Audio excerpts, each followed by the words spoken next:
Yes, ready. 80 words per minute start.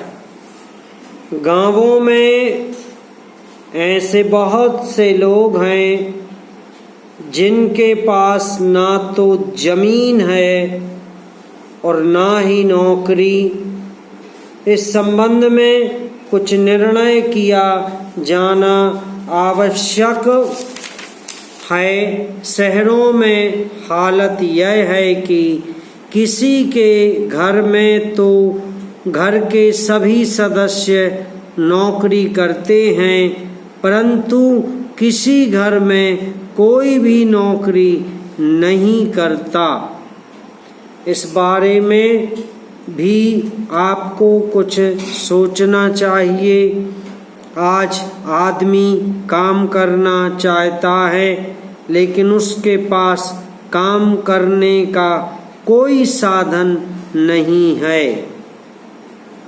सरकार काम की कोई गारंटी नहीं देती है। ऐसा कोई काम नहीं है जिसे सब कर सकें। ऐसी स्थिति में क्या सरकार कह सकती है कि कोई आदमी भूखा नहीं रह सकता? यदि कोई मजदूरी करके अपना पेट भरना चाहता है तो क्या उसे सब जगह काम मिल सकता है? ऐसी गारंटी हमारी सरकार हमें अभी तक नहीं दे पाई है। यह बड़ा ही दुर्भाग्यपूर्ण है। अपने देश में एक तरफ तो कोई भूखा मर रहा है और दूसरी तरफ कुछ लोग बिना कुछ काम किए आराम का जीवन बिता रहे हैं। कुछ को तो बहुत इच्छा होने पर भी कोई काम नहीं मिल रहा है, चाहे कुछ भी करने के लिए तैयार हों।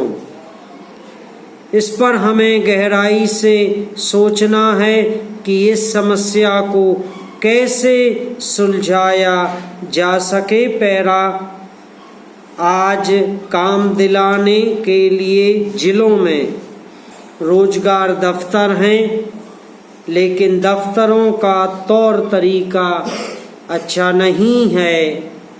वहाँ तो हालत यह है कि यदि अपना कुछ हिसाब किताब लगा लेता है तो उसको नौकरी मिल जाती है। ऐसे लोग जिनको वास्तव में नौकरी की ज़रूरत है, उनको नौकरी नहीं, उनको कोई रोजगार नहीं मिलता है। जो लोग इन दफ्तरों में बैठे हैं, उन्हें इस बात की कोई चिंता नहीं है कि लोगों को काम मिले।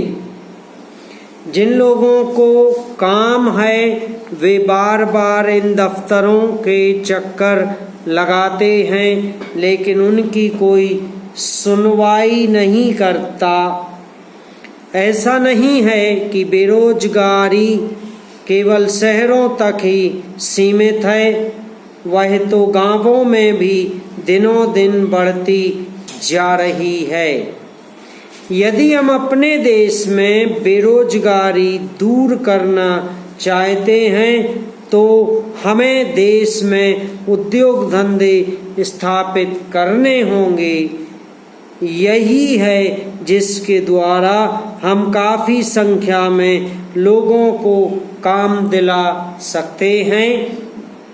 इस कुटीर उद्योगों की भूमिका महत्वपूर्ण सिद्ध हो सकती है, क्योंकि ये गांवों में स्थापित किए जा सकते हैं। पैरा अध्यक्ष महोदय, माननीय सदस्य द्वारा जो संशोधन विधेयक सदन में प्रस्तुत किया है, उसका सभी सदस्य स्वागत करते हैं तथा समर्थन करते हैं। समाप्त है।